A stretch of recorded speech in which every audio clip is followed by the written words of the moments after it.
दोस्तों जय मसीह, आप सभी का प्रभु यीशु मसीह के नाम में बहुत बहुत स्वागत है 5 minutes Bible study with Daniel Raj के इस प्रोग्राम में। आगे बढ़ने से पहले आपको याद दिला दूं, अगर आप मेरे चैनल को पहली बार देख रहे हैं और आपने अभी तक मेरे चैनल को सब्सक्राइब नहीं किया है, तो दोस्तों आपको करना क्या है, आपको मेरे चैनल पे जाना है और आपको डैनियल राज के चैनल को सब्सक्राइब करना है, आइकन बेल दबाना है, ताकि आप जो है जब मेरे मैसेजेस अपलोड होते हैं वो आपको मिलते रहेंगे। मेरे पेज को लाइक कर लीजिए, क्योंकि मैं वहाँ से लाइव आता हूँ और वहाँ से भी आप बहुत सारी चीज़ों को सीख सकते हैं। डैनियल राज के पेज पर जाना है और ये जो थंब है उसको प्रेस करना है या क्लिक करना है और आप ऑटोमेटिकली मेरे मित्र बन जाओगे। मसीह मंथन बैठक व्हाट्सएप ग्रुप 750 से भी ज़्यादा लोग अभी तक जुड़ चुके हैं और आप भी जुड़ सकते हैं। आपका स्वागत है। ये मकसद है मसीह मंथन बैठक का कि गलत शिक्षाएं भारत के अंदर रोक सकें, जैसे माता यरूशलेम, ओनली जीसस, जवा विटनेस, इल्यूमिनाटीज और भी कई गलत शिक्षाएं, उन सभी को जो है रोका जा सके, उनको ठीक किया जा सके। और ऐसे कई गोलियात जो मसीह मार्केट में घूम रहे हैं, हम उनको जो है उनके दूर करने के लिए दाऊदों को तैयार कर सकें, ताकि परमेश्वर का वचन 22वीं पीढ़ी तक साफ सुथरा पहुंच सके।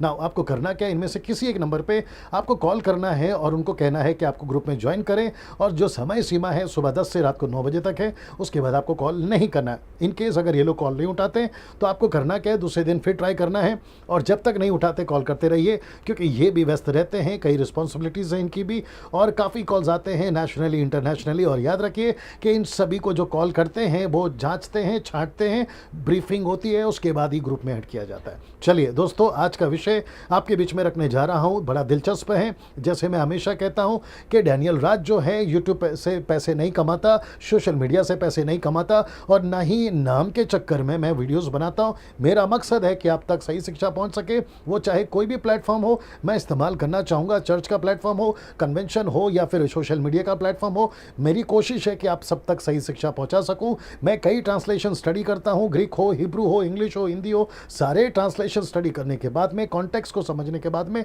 मैं हर एक स्टेटमेंट रखता हूँ और उसकी शिक्षा देता हूँ ना। उसी कड़ी में एक और सब्जेक्ट जुड़ गया है और वह है यह। जी दोस्तों, लिखा है कि हारून की वजह से जो 3000 लोग मरे थे, उस घटना से हम क्या सीख सकते हैं। जी, इस विषय पे मैं बात करूंगा ना, मेरे साथ में बने रहें, आखिर तक बने रहे। लिखा है कि हारून की वजह से जो 3000 लोग मरे थे, उस घटना से हम क्या सीख सकते हैं। तो सबसे पहले ये समझते हैं कि हारून कौन था। हारून जो था वो मूसा का बड़ा भाई था। निर्गमन की किताब उसका 4:16 कहता है कि मूसा की तरफ से बोलने वाला ये हारून था।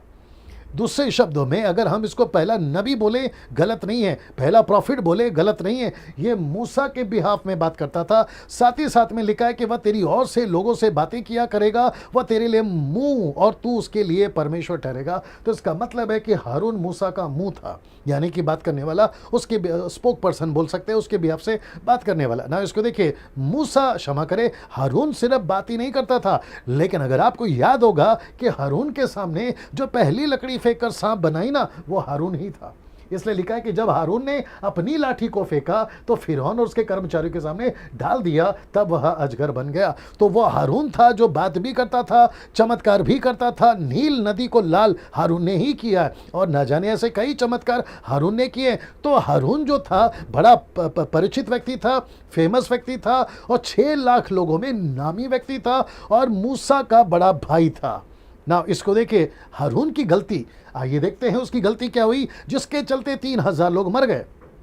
निर्गमन की किताब उसका 32:1 में लिखा है कि जब लोगों ने देखा कि मूसा को पर्वत से उतरने में विलंब हो रहा है, तब वह हारून के पास इकट्ठा होकर कहने लगे, किसके पास में, हारून के पास में, और अब हमारे लिए देवता बना जो हमारे आगे आगे चले। ये 6 लाख लोगों की फरमाइश थी, क्योंकि वो कह रहे थे कि पड़ोस के शहर में, पड़ोस के गाँव में, पड़ोस के जंगल में उनका अपना अपना देवता है, पत्थर का है, लकड़ी का है, न जाने किसका है। लेकिन उनको एहसास हुआ कि हारून, क्षमा करे, मूसा जो है वो नीचे नहीं उतर रहा, पता नहीं कहां चला गया, अब हमारे पास में कोई देवता नहीं है। तो हारून से कहा कि हारून जी, आप हमारे लिए एक देवता बनाएं। देखिए उनकी मूर्खता कितनी है, क्योंकि उस पुरुष मूसा को जो हमें मिस्र से निकाल लेकर आया था, हम नहीं जानते कि उसके साथ में क्या हुआ। अब यहां पे हारून की गलती शुरू होती है। मेरे साथ में बने रहिएगा, बड़े ध्यान से देखिएगा, आप बहुत कुछ सीखेंगे। लिखा है कि हारून ने क्या किया, क्योंकि मैं पूरा वचन नहीं डाल सकता हूं। उन्होंने कहा कि तुम्हारे पुरुष स्त्रियों के कंगन, गहने या सोने के जो भी बालियां हैं, वो सब उतार लेकर आओ। हारून ने खुद एक ऐसा ढांचा जिसको कहते हैं गोल्डन काव, जिसको कहते हैं इंग्लिश में गोल्डन का, यानी कि सोने का बछड़ा बना दिया। ये रहा एनिमेशन या इमेजिनेशन, ये पिक्चर है जो गूगल से मैंने लिया है आपको समझाने के लिए। उस व्यक्ति ने कहा कि ये रहा तुम्हारा परमेश्वर और ये रहा वचन। निर्गमन 32:4। हारून ने उन्हें उनके हाथ में लिया, हारून ने उन्हें उनके हाथों से लिया और एक बछड़ा ढालकर बनाया, टांकी से गढ़ा। तब वे कहने लगे, कौन कहने लगे? हारून कहने लगा, लोग कहने लगे कि देखो यहाँ है तेरा। हारून ने कहा कि हे इज़राइल, तेरा परमेश्वर जो तुझे मिस्र देश से छुड़ा ले आया वह यही है। ये देखो, ये वही है। तो हारून की गलती है ये। हारून ने क्या किया? एक ऐसा बछड़ा बना दिया और उसको घोषित कर दिया कि ये है तुम्हारा परमेश्वर। सी दिस, ये है तुम्हारा परमेश्वर ना। निर्गमन की किताब उसका 32 का 21 क्या कहता है? देखिए, एक्सोडस चैप्टर 32 वर्स 21। तब मूसा हारून से कहने लगा, उन लोगों ने तुझसे क्या किया? 6 लाख लोगों ने तुझसे क्या किया कि तूने उनको इतने बड़े पाप में फंसा दिया? मैं रिपीट करता हूं कि मूसा कहता है कि हारून, उन लोगों ने ऐसा क्या किया तेरे साथ में कि तूने उनको इतने बड़े पाप में फंसा दिया। इसका मतलब है आज भी बड़े बड़े सेवक कहीं आपको गलत शिक्षाओं में तो नहीं फंसा रहे हैं, आपको गलत शिक्षा में तो नहीं ले जा रहे हैं। आपको बहुत सावधान होना होगा कि जैसा इस व्यक्ति ने 6 लाख लोगों को फंसा दिया, ये कहते हुए डिक्लेयर कर दिया कि ये है परमेश्वर। सोच के देखिए, मूसा अगर नीचे नहीं आता ना दोस्तों, आज आपका और मेरा परमेश्वर यही होता, इस व्यक्ति की गलती के चलते। आप सोच भी नहीं सकते। अब आपको समझना होगा। तो वो तो शुक्र है कि मूसा को परमेश्वर ने नीचे भेजा और इसको अच्छे से डांट लगाई ना। इसको देखिए, आज भी बड़े बड़े सेवक कहीं हमको पाप में ना फंसा दे, उसी वजह से मैं ये वीडियो बना रहा हूं। हारून रोक सकता था, हारून जो है ना इजरायलियों को रोक सकता था। जब उन्होंने पूछा कि हमारे लिए देवता बना, ये देखो देवता बना, तो हारून उनको रोक सकता था। इसलिए तो मैंने डाला है, हारून उनको रोक सकता था, उनको डांट सकता था, उनको समझा सकता था, थोड़ा रुक जाओ मूसा अभी आएगा, ऐसा बोल सकता था। लेकिन पूरे चैप्टर में 32 चैप्टर में एक भी जगह पे हारून का ऐसा कोई स्टेटमेंट नहीं मिलता दोस्तों, ऐसा कोई स्टेटमेंट नहीं मिलता। तो इसका मतलब है कि सबसे बड़ी, सबसे ज्यादा पहली गलती इस व्यक्ति की है। ना तो रोका, ना तो डांटा, ना तो समझाया, और ना वो थोड़ा इंतजार किया कि मूसा नीचे आएगा। और कितने दिन हो गए थे? ठीक से 40 दिन भी नहीं हो गए थे। और मुझे नहीं पता कि ना, इसको देखिए, मैंने इसलिए डाला है, किसने हारून को उकसाया होगा, हारून को उकसाया होगा, गाय का बछड़ा ही क्यों बनाया? ये सारी चीजों को आत्मिक नजरिए से समझना होगा।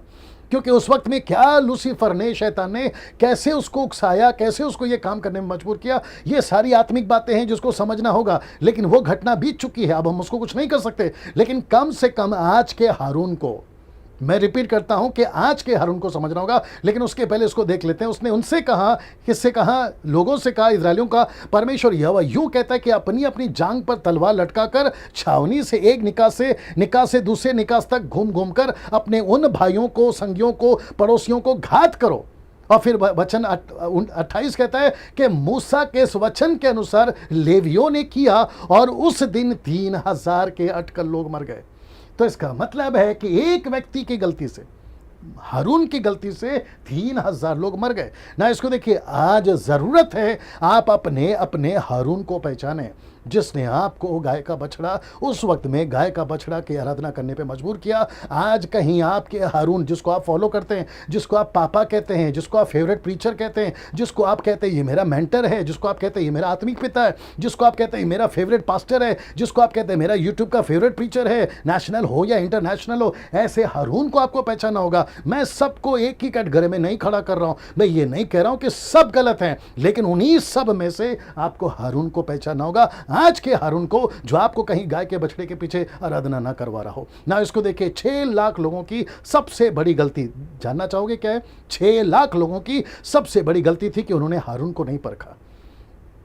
मैं रिपीट करता हूं कि उन्होंने हारून को नहीं परखा। और जानना चाहते हैं उन्होंने हारून को क्यों नहीं परखा ना? उसकी सबसे बड़ी वजह है, कहते होंगे बड़ा सेवक है ना, उसको वो गलत थोड़ी हो सकता है, अनुभवी सेवक है ना, वो थोड़ी गलत हो सकता है, कई सालों से सेवा कर रहा है, वो कैसे गलत हो सकता है? ये 3 बातों को लेकर तो इसका मतलब है कि बड़ा सेवक है तो गलती नहीं हो सकती, अनुभवी है तो गलती नहीं हो सकती, कई सालों से सेवा कर रहा है तो कैसे गलती हो सकती है। बीच में मैं किसी का वीडियो देख रहा था, खैर नाम तो नहीं लूंगा, वो उनका परिचय ऐसे दे रहे थे मानो उनकी हर एक स्टेटमेंट पत्थर की लकीर है। कह रहे थे कि ये अनुभवी हैं, ये मसीहत में परिचित हैं, ये बहुत सीनियर हैं। अरे सीनियर हुआ तो क्या हुआ, परिचित हुआ तो क्या हुआ, कई सालों से सेवा करें तो क्या हुआ, क्या वो गलत नहीं कर सकता जैसे हारून ने किया। 6 लाख लोगों की गलती ये होगी। आज का बच्चा प्रचार करे या 60 साल का बुढ़ा प्रचार करे, आपको हर एक के प्रचार को जांचना है, हर एक के प्रचार को परखना है और आपको देखना है कि वो सही बोल रहा है या नहीं बोल रहा है, बाइबल से बोल रहा है या नहीं बोल रहा है ना। इसको देखे, बच्चे के बच के रहिएगा। आज भी कई हारून मसीह मार्केट में घूम रहे हैं। मैं रिपीट करता हूं कि बच के रहिएगा। आज भी कई हारून मसीह मार्केट में घूम रहे हैं, मसीह मार्केट में घूम रहे हैं, मसीह मार्केट में घूम रहे हैं। दोस्तों, मेरा कहना का मकसद क्या है, आपके बीच में ये हारून का विषय को रखने का मकसद क्या है। वो 3000 लोग मर गए उस वक्त में, ना जाने आज कितने आत्मिक तौर पर अंदर से मसीहत में न जाने लाखों की तादाद में लोग मर रहे हैं, क्योंकि उनके सबके लिए कोई हारून गाय का बछड़ा बनाकर दे रहा है, जिसको मैं कहता हूं गलत शिक्षा है। कहीं आपका हारून परमेश्वर की तरफ इशारा कर कर कहीं गाय के बछड़े की तरफ तो नहीं इशारा कर रहा कि ये है तुम्हारा परमेश्वर, बजाय परमेश्वर यहोवा के, बजाय यीशु के, बजाय पवित्र आत्मा के। थोड़ा सा जांचने का विषय है, थोड़ा सा समझने का विषय। डैनियल राज इतना सख्त क्यों है? मैं सब कुछ देख रहा हूँ, मैं सारी चीज़ों के परख रहा हूँ, मैं इन सभी के बीच में उठ बैठ चुका हूँ, इसलिए बहुत सारी बातों को बोलता। आगे भविष्य में ऐसे कई वीडियोस बनाता रहूँगा, सारी चीज़ों को आपके बीच में रखता रहूँगा। याद रखो, मेरा मकसद सिर्फ है खरी शिक्षा आप तक पहुँचे। अगले वीडियो के साथ में फिर मुलाकात होगी। प्रभु आपको आशीष दे।